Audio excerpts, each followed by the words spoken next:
45 ದಿನ 40 ಕೋಟಿ ಜನ 10,000 ಎಕರೆ ಜಾಗ ಪ್ರಪಂಚದ ಅತಿ ದೊಡ್ಡ ಸನಾತನ ಹಬ್ಬ.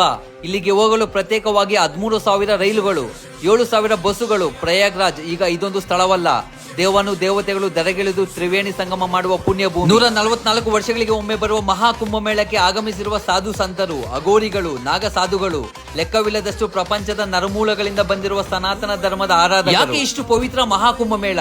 ಸಮುದ್ರ ಮಂಥನದ ಸಮಯದಲ್ಲಿ ರಾಕ್ಷಸರು ಮತ್ತೆ ದೇವತೆಗಳ ಮಧ್ಯೆ ಸಿಕ್ಕ ಅಮೃತವು ಮಹಾವಿಷ್ಣುವು ರಾಕ್ಷಸರನ್ನು ದಾರಿ ತಪ್ಪಿಸಲು ಮೋಹಿನಿ ಅವತಾರ ತಾಳಿದ ಸಮಯದಲ್ಲಿ ಅಮೃತದ ಹನಿಗಳು ಭೂಮಿಯ ಮೇಲೆ 4 ಕಡೆ ಬಿದ್ದಿರುತ್ತದೆ. ಅವೇ ಈಗಿನ ಹರಿದ್ವಾರ್, ನಾಸಿಕ್, ಉಜ್ಜಯಿನಿ ಹಾಗೂ ಪ್ರಯಾಗ್ರಾಜ್. ಗಂಗಾ, ಯಮುನಾ, ಸರಸ್ವತಿ, ತ್ರಿವೇಣಿ ಸಂಗಮ ಹೊಂದಿರುವಂತಹ ಈ 4 ಸ್ಥಳಗಳಲ್ಲಿ ಕುಂಭಮೇಳ ಆಚರಣೆ ಮಾಡಲಾಗುತ್ತದೆ.